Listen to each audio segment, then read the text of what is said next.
नमस्कार दोस्तों, मैं हूं दिनेश के वोरा। स्वागत है आपका न्यूज़ टाइम एसएस न्यूज़ के इस ताज़ा अंक में। दोस्तों, बात करेंगे भारत के राजनीतिक परिदृश्य की।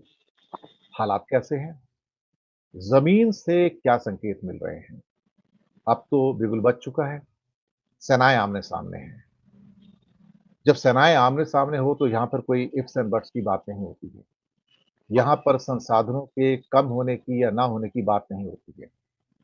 ये वो स्थिति है जहाँ पर आपके पास जो भी है, go and fight with it.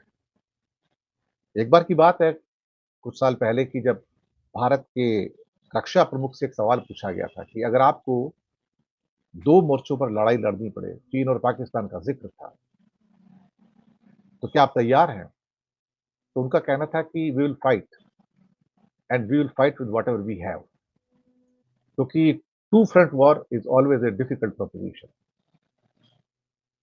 तो हमारा कहना यही कि अब इंडिया गठबंधन में कमज़ोरियाँ हो सकती हैं, वीकनेसेस हो सकती हैं, संसाधन कम हो सकते हैं, लेकिन जब आप युद्ध के मैदान में हैं, तो फिर आप इनकी बात नहीं करते हैं। आप जाएँगे और जो आपके पास है उसके सहारे आप लड़ेंगे, जनता को कन्विंस करेंगे, इफ्स एंड बट्स नहीं है यहाँ पर। भारत का परिदृश्य कैसा होगा, इस पर बात करेंगे और बाद में इसी वर्ष अमेरिका में भी इलेक्शंस हैं। उसकी गहमा-गहमी भी तेज़ होती जा रही है हर हफ्ते। लेकिन पहले भारतीय परिदृश्य बात करने के लिए हमारे साथ केवी प्रसाद जी हैं, वरिष्ठ पत्रकार हैं, हिंदू में ट्रिब्यून में रह चुके हैं, ट्रिब्यून के रेजिडेंट एडिटर हैं। बहुत-बहुत धन्यवाद आप आए, वक़्त निकाला। धन्यवाद दिनेश। प्रसाद जी, हिंदुस्तानी परिदृश्य क्या लग रहा है आपको? ये 2024 का चुनाव बड़ा पेक्यूलियर है। हालाँकि हर चुनाव अलग होता है। Dance of democracy is back now. आपको क्या मोटा-मोटा क्या लगता है मैक्रो लेवल पे क्या पिक्चर इमर्ज हो रही है? देखिए पिछले कुछ हफ्तों से अगर मैं कहूँ जब से चुनावी बिगुल बजा भी नहीं था और आखिरी संसद का सत्र था और संसद के अंदर हमने इस तरह की नारे की आवाज़ सुनी थी, अब की बार 400 पार, ठीक है? तो एक तरह से जो गवर्निंग कोएलिशन है led by the Bharatiya Janata party उन्होंने एक अपनी तरफ से एक बिगुल बजाया और उन्होंने अपना एक मापदंड रखा कि हमको हम और उसमें ये भी कहना कि 370 हमारी भारतीय जनता पार्टी की और अन्य साथियों को मिला के 400 पार करेंगे। इसमें 2 चीज़ अगर देखें तो उसमें ये है कि आप अपने खुद के कैडर्स को, खुद के वर्कर्स को प्रोत्साहन भी कर रहे हैं और उनको एक बेंचमार्क दे रहे हैं कि देखिए हमें ये हासिल करना है, एक। और दूसरा अपने एलाइज़ को भी बता रहे हैं कि आपकी शक्ति के साथ हम 400 पार करेंगे और 400 का आंकड़ा इसलिए भी बहुत महत्वपूर्ण है दिनेश। हम सब जानते हैं कि भारतीय राजनीति के जो पिछले 7 दशक बीते हैं, 400 का आंकड़ा एक पार्टी ने सिर्फ एक बार पार किया था। पूरे हमारे अभी 18वां लोकसभा होने वाला है, 17 जो होगी, तो वो था सबको याद है 1994 दिसंबर में जब राजीव गांधी को 400 से ऊपर सीटें मिली थी और वो एकमात्र ऐसा स्वीप फिर भारतीय राजनीति में दिखा नहीं है। तो एक वो प्रयास है। दूसरा ये है कि एक और जो इसमें पहलू है जो सब जानते हैं कि नरेंद्र मोदी प्राइम मिनिस्टर जो हैं और वो एक चाहेंगे कि एक वो रिकॉर्ड जो भारतीय राजनीति का है कि किसी भी पार्टी के प्रधानमंत्री को तीसरे बारी लगातार प्रधानमंत्री बनने का मौका या सरकार गठन करने का मौका मिले और वो इतिहास हमें बताता है कि 1952, 1957 और 1962 के बाद हुआ नहीं, लगातार 3। तो एक ये 2 इनके सामने लक्ष्य हैं, पहलू है, पॉलिटिकल और होना भी चाहिए। हर पॉलिटिकल पार्टी का एक नज़रिया रहता है और अपना।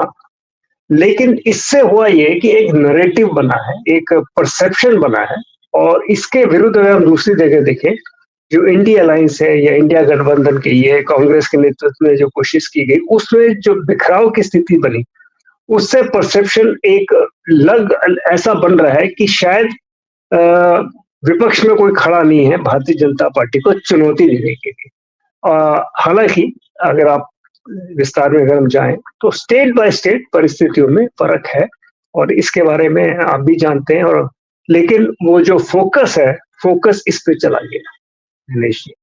ये बात आपने सही कही। इसके बावजूद भी एनडीए की परेशानियाँ कम नहीं हैं। सबसे बड़ी समस्या तो ये है कि एक बड़ा चंक सीटों का लगता है कि वो लूज़ करेंगे कर्नाटक में, महाराष्ट्र में, बंगाल में, बिहार में, और उसकी भरपाई दक्षिण में कहीं से होती हुई बाकी राज्यों से नज़र आती नहीं है। बल्कि इस समय तो क्रैक्स हरियाणा के अंदर, दिल्ली में, राजस्थान में बड़े क्लियर दिखाई दे रहे हैं, जो हिंदी पट्टी के हैं और ऑलरेडी उनके पास ऑलमोस्ट 90% सीटें थी। गुजरात को मिला लिया जाए तो 90% प्लस की सीटें हो जाती हैं अप्रॉक्सिमेटली। अब ये एक पीक पॉइंट है, इससे ऊपर तो जा नहीं सकते, तो इसमें जो भी लॉसेस होंगे, उनको बाकी किसी जगह से रिकवर किया जाए, वो पॉसिबल नहीं है। बिहार में 40 में 39 थे, 28 में 26 उनका एक और एलआई मिला के खास तौर से कर्नाटक में थे, 25 में से 25 एक एलआई मिला के राजस्थान में थे। इवन 18 सीटें बंगाल में थी, बिहार 40 में 39 थे, तो ऑलरेडी एक सुपर पीक पॉइंट पे थे। तो यहाँ से जो लॉसेस हैं, वो बड़े होने की उम्मीद है। इवन जैसे मैंने कहा कि हो सकता है कि इस बार हरियाणा के अंदर जो बड़ा क्रैक आया है, तो वहाँ पर नुकसान उनको सहना पड़े। तो कहीं न कहीं वो 370 का तो एक रेटोरिक ही लगता है, मुझे लगता है। प्रसाद जी? देखिए, होना भी चाहिए, चुनाव में रेटोरिक तो होता ही है और जैसे मैंने कहा ये बहुत ज़रूरी है क्योंकि जब आप जैसे आपने कहा शुरुआत में अगर आप एक बैटल या जंग तो नहीं कही, राजनीतिक अखाड़े में उतरे हैं, तो आप अपने फोर्सेस को पेप अप करते हैं कि हम कर सकते हैं। ये कोई भी खेल के मैदान में आप आजकल तो बहुत आम हो गया है, जिसे हम कहते हैं हडल। सारे प्लेयर्स इकट्ठे हो जाते हैं एक दूसरे के कंधे पे और एक एकाग्रता लाते हैं कि चलिए ये हमारा लक्ष्य है आज ये तो वही एक ये 370 का एक जिसे कहते हैं बैटल क्राई कह लीजिएगा कि भाई हमको ये करना है, तो एक लक्ष्य बांधते हैं, लक्ष्य साधते हैं और उस पर सारी अपनी ताकत तमाम सारे एनर्जी डायरेक्ट करते हैं, ऊर्जा उस पर लगाते हैं। इलेक्शन में रेटोरिक होना है, उसके बगैर गुजारा नहीं है और ये एक बात है। आपने जो बात की अलग अलग राज्यों की, जो आपने थोड़ी बातें की, दक्षिण राज्य में अगर देखें जो कि भारतीय जनता पार्टी का पूरा दौरा मदार है, पिछले जनवरी महीने से खासकर ज्यादा आपने देखा होगा, खुद प्रधानमंत्री के दौरे, गृह मंत्री के दौरे, पार्टी लीडरशिप के दौरे, वो पूरा फोकस यही है कि जहां तो आप पीक हो गए, वहां से अगर कुछ सीटें की कमती हो तो कहां से बढ़ाएं। कर्नाटक में आपने कहा अगर आप 130 सीटें लगती दक्षिण राज्यों में, 5 स्टेट और पुदुचेरी का इलाका हो, तो 130 में भारतीय जनता पार्टी के पास 25 कर्नाटक से खुद के और 4 निकले तेलंगाना से, 29 से। ये तो है। अब इस स्थिति में कोशिश है बदलाव करने की, तो बदलाव में कर्नाटक में हाँ एक जरूर है, लोगों का मानना है कि कांग्रेस के अंदर जो फूट है, अलग अलग जो गुटे हैं सिद्धरामैया को लेकर, कुछ पुराने कांग्रेस उनकी परेशानियां हैं, वो कहीं ना कहीं चुनाव में प्रदर्शित ना हो कि कांग्रेस को ही नुकसान पहुंचे, एक क्योंकि हालांकि वहां सरकार कांग्रेस की है। तेलंगाना में परिस्थिति थोड़ी अलग है, वहां पे कांग्रेस जरूर थोड़ा फ्रंट फुट पे होगी, लेकिन आंध्र में परिस्थिति बदल गई जब से चंद्रबाबू नायडू के साथ अब चले गए और जनसेना के साथ, और वहां पे कहीं ना कहीं चांस अलग दिखेगा। तो मेरा मानना है कि दक्षिण में कोशिश है। आप तो प्रसाद जी खुद आंध्रा से हैं। ये आंध्रा तेलंगाना की जमीनी स्थिति इस टाइम क्या नजर क्या आती है एक्चुअली? 25 और 17 सीटें, 42 सीटें। जी हाँ, मेरी जो बात हुई है वहां पे कुछ लोगों से, अभी कुछ एक आध हफ्ते पुरानी बात है, तब परिस्थितियां बदल रही थी और जैसे ही चंद्रबाबू नायडू, क्योंकि पिछले 6-8 महीने से दिल्ली का दौरा कर रहे थे, पीछे एक आध बारी हम लोगों से मुलाकात भी हुई चंद्रबाबू नायडू की और वो कोशिश बता रहे थे क्या प्रयास है, क्योंकि जमीन में ये हकीकत ये है कि दो चीज देखिए, चंद्रबाबू नायडू खुद 74 साल के हो जाएंगे इस महीने अप्रैल माह में, तो उम्र उनकी भी हो रही है और अगर उनको अपनी राजनीतिक प्रासंगिकता बनाए रखनी आंध्र की पॉलिटिक्स में, और साथ ही साथ उनकी कोशिश है कि तेलुगु देशम भी एक जो एक पार्टी के रूप में उभरी हुई है और उसका अपना वर्चस्व बना रहे, और उसके लिए प्रयास करेंगे वो, तो वो ये आखिरी प्रयास है उनका, मान के चलिए, क्योंकि आंध्र में जैसे आपके श्रोता और आपके दर्शक को पता है, चुनाव है वहां असेंबली का, वहां पे भी विधान सभा के चुनाव है साथ के साथ, तो ये बहुत महत्वपूर्ण हो जाएगा। और वहां के लोगों का मानना है कि चाहे तेलंगाना के अर्बन पॉकेट्स हो जो कि ज्यादा अर्बन है और आंध्र के कुछ अर्बन इलाकों में प्रधानमंत्री मोदी का एक प्रभाव है, तो कहीं ना कहीं चंद्रबाबू नायडू इस प्रभाव को अपनी तरफ आकर्षित करने की कोशिश कर रहे हैं, क्योंकि वहां दो फैक्टर और निकलते हैं। 10 साल से जगनमोहन रेड्डी की सरकार, और जाहिर सी बात है 10 साल से सरकार में है तो एंटी इनकम्बेंसी जो हम कहते हैं, सरकार के खिलाफ रोष है, वहां के जो सरकारी मुलाजिम हैं उनको कुछ रोष है और तमाम सारे जो सामान्य वर्ग के लोग हैं उनकी अपनी परेशानी है और जो तमाम सारे मुद्दे उठ के आए। इस बीच कांग्रेस ने अपनी चाल चली, उनकी बहन शर्मिला को वहां का प्रदेश अध्यक्ष बना दिया। तो घर के अंदर जो विभाजन हुआ, क्योंकि भाई बहन के बीच में जो था वो जग जाहिर है, तो जगन को घेरने की कोशिश हो रही है। लेकिन भारतीय जनता पार्टी को कोई इसमें कोई नुकसान नहीं होने वाला। अगर सीटों का फायदा होगा लोकसभा में तो भारतीय जनता पार्टी का फायदा ही है। और मान के चलिए चंद्रबाबू नायडू को असेंबली में फायदा होता है या थोड़ा बहुत, या जगन भी अपना पैंठ बनाए रखते हैं और लोकसभा की सीटें निकाल के लाते हैं, तो उनके पास विकल्प क्या है सिवाय उस सरकार को सपोर्ट करें जो केंद्र में, क्योंकि वो पैसे पीछे भी करते हैं। तो भारतीय जनता पार्टी के लिए कोई बहुत ज्यादा तकलीफ वाली सिचुएशन नहीं है। रहा सवाल तेलंगाना में, थोड़ा फर्क है जैसे मैंने कहा दिनेश। शर्मिला की जो मदर हैं या वाईएसआर की जो मदर हैं इसके विजय अम्मा, ये विजय लक्ष्मी, शायद विजय अम्मा, क्या नाम, विजय लक्ष्मी, विजय लक्ष्मी है, विजय अम्मा कहते हैं, अम्मा मतलब माँ। हाँ, विजय अम्मा ही कहते हैं उनको। उनका पलड़ा किस तरफ, शर्मिला की तरफ है या जगन की ओर है अभी? नहीं, अभी इस बार जो लग रहा है वो बेटी के साथ जाएंगे एक, क्योंकि जगन ने खुद, अगर आपको याद हो 2014 में जब पदार्पण किया और जब उन्होंने अपनी पार्टी खड़ी की और खुद उस वक्त तमाम सारे जो मुकदमे उनके खिलाफ है भ्रष्टाचार के या जो लिप्त है, जिनके नाम पे कुछ सीबीआई के केस भी है वगैरह वगैरह, उसमें वो उस वक्त जेल में भी थे। उस वक्त शर्मिला ने काफी मेहनत की, पदयात्रा निकाला और एक अपनी पार्टी और प्रोत्साहन करके, और माँ ने, दोनों ने मिलकर प्रचार किया। 14 में आ गए, 19 में भी उनकी मदद रही, लेकिन 19 में जैसे ही बने तो जगन ने पार्टी को कंसोलिडेट अपने नाम पे करने की कोशिश की। और आपको याद होगा एक वहां की जो उनकी अपनी असेंबली, सॉरी, पार्टी का एक एनुअल कॉन्फ्रेंस जो भी होता है, उसमें ये कहा कि जगन जो है आजीवन अध्यक्ष चुने गए। और माँ को अलग कर दिया, बहन को अलग कर दिया। वो अलग बात है कि इलेक्शन कमीशन ने कहा कि इस तरह का प्रावधान नहीं हो सकता, आप स्पष्टीकरण दीजिए। तो उन्होंने फिर कहा कि नहीं, ये प्रेसिडेंट है, लाइफ प्रेसिडेंट का कोई प्रावधान नहीं है करके कुछ इस तरह की बात। खैर वो तो एक औपचारिकता थी, लेकिन राजनीतिक तौर पे माँ और बहन को अलग कर दिया उन्होंने और उनको कहा आप जाके तेलंगाना में काम कीजिए। जबकि एक सच्चाई ये है कि तेलंगाना में राजशेखर रेड्डी के लिए खुद कोई ज्यादा वो नहीं है, जिसे कहते हैं भाव नहीं है। क्यों? वे पृथक तेलंगाना के खिलाफ थे, तो सेंटिमेंट जो है तेलंगाना के लोगों का थोड़ा सा अलग होता है राजशेखर रेड्डी के लिए। तो तेलंगाना में ज्यादा पैंट नहीं है, लेकिन कहीं ना कहीं तेलुगु भाषी राज्य है दोनों, तो थोड़ा बहुत असर तो खासकर बॉर्डर इलाके में जरूर दिखता है। अगर हम तेलंगाना में आए तो वहां पर भारतीय जनता पार्टी की पहुंच ले दे के 2-3 कॉन्स्टिट्यूंसी तक है। ऑफ कोर्स जो सिकंदराबाद, बेसिकली साइबराबाद एरिया, जो वहां पे तो जीत ही जाते हैं।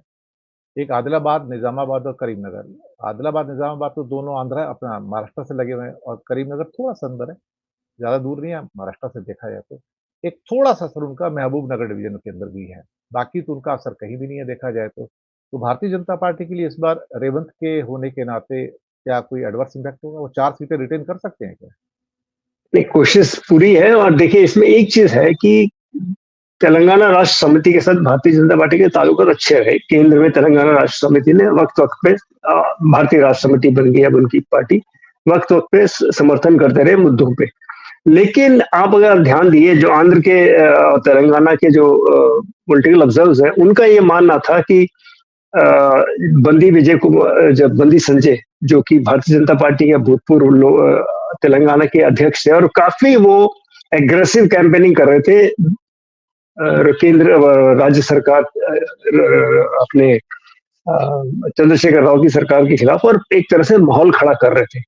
तो जबकि वो पीक पे पहुंचने लगे थे, किसी कारणवश वो हट गए और वहां पे जो है केंद्र के जो मंत्री हैं उनको बना दिया वहां का अध्यक्ष। तो वो सिकंदराबाद इलाके में उनकी पैंट जरूर है, किशन रेड्डी जिनको के नाम से, तो लेकिन वो इतना प्रभावी नहीं दिखे। अब बीजेपी खुद से लड़ रही है, कांग्रेस अपनी लड़ेगी, टीडीपी अलग लड़ेगी, तो विभाजन तो हो गई, और टीआरएस या बीआरएस का भी अपनी अस्तित्व की लड़ाई है। तो ये 4 वे फाइट में कहीं ना कहीं, और जो आपने कुछ बात कही चाहे करीमनगर हो, वहां पे कहीं ना कहीं वाम दलों का भी प्रभाव रहा है शुरू से। तो इस तरफ थोड़ा, चाहे 5% हो, 2% हो, 3% हो, हर चीज ये फैक्टर इन करेगा, और वहां पे शायद कांग्रेस के साथ इन लोगों का कुछ ना कुछ, जिसे कहते हैं पोल एडजस्टमेंट, चल रहा है। हाँ, ये बिल्कुल सही बात है। बीआरएस में थोड़ा-सा अभी परेशानी है क्योंकि कविता रेड्डी को गिरफ्तार किया गया है, तो उसकी वजह से बीजेपी और बीआरएस के बीच में थोड़ा रिफ्ट बढ़ गई है, इस समय देखा जाए तो थोड़ा-सा वेंजेंस वाली स्थिति आ गई है कि मेरी बेटी को तुमने गिरफ्तार कैसे कर लिया। इससे पहले कि मैं अमेरिकन इलेक्शंस पे मैं थोड़ा-सा आपका एक ध्यान खींचना चाहूँगा बिहार और बंगाल की पॉलिटिक्स पे। ऑलमोस्ट 82 सीट्स हैं और बिहार में भी बीजेपी हालाँकि नीतीश को ले लिया है, लेकिन उसके बावजूद बैकफुट पे है क्योंकि तेजस्वी बड़े एक ओजस्वी रूप में निकल कर आए हैं। और बंगाल में ममता हालाँकि कांग्रेस के साथ गठबंधन तो नहीं है, but still she is quite formidable I believe. अभी भी इतनी जल्दी वो अपना मैदान छोड़ने वाली नहीं है, तो इन दोनों राज्यों में भारतीय जनता पार्टी के लिए जो लॉसेस होंगे, उन कहीं और से रिकवर करना मुश्किल होगा। प्रसाद जी। दिनेश, आपने बात कही सही। बिहार की अगर हम राजनीति में करें, ये बात सच्चाई है कि पिछले कुछ महीनों से या जिस तरह से तेजस्वी यादव अपने आप को उभार के लाए हैं इस राजनीति में, खासकर लालू की विरासत को संभाले रखना, और जबकि लालू यादव की खुद की जिसे कहते हैं स्वास्थ्य वो बहुत अच्छा नहीं है, भाई तेज प्रताप के साथ कोई बहुत उनकी अलग परेशानी, लेकिन उसके बावजूद एक मेच्योर लीडर की तरह वो उभर रहे हैं, जो कि बिहार की राजनीति और राजनीति की नब्ज पकड़ रहे हैं और शायद कहीं ना कहीं कोशिश कर रहे हैं वो टटोलके की पकड़ पकड़ लो। ऐसा पिछले कुछ दिनों में दिखा। और भारतीय जनता पार्टी को यह मालूम है कि नीतीश कुमार का ग्राफ नीचे जा रहा हुँ, है। ये सच्चाई है, क्योंकि नीतीश जी देखिए 20 से साल से वहां सरकार चला रहे हैं, 2005 से चला रहे हैं, अब 25 आने को आया है। 20 साल तो बहुत होते हैं। और अब तो कई उनके चूंकि उनके फ्रीक्वेंट जो चेंज ऑफ पार्टी या चेंज ऑफ हेल्म, किसी का समर्थन नहीं है फिर कभी आगे, तो उसके ऊपर तमाम सारी मीम्स और बातें कही गई हैं। पॉलिटिक्स में तो खैर कोई ऐसा परमानेंट नहीं है। तो भारतीय जनता पार्टी के पास एक वैक्यूम दिख रहा है, और जनता दल यूनाइटेड खुद इतनी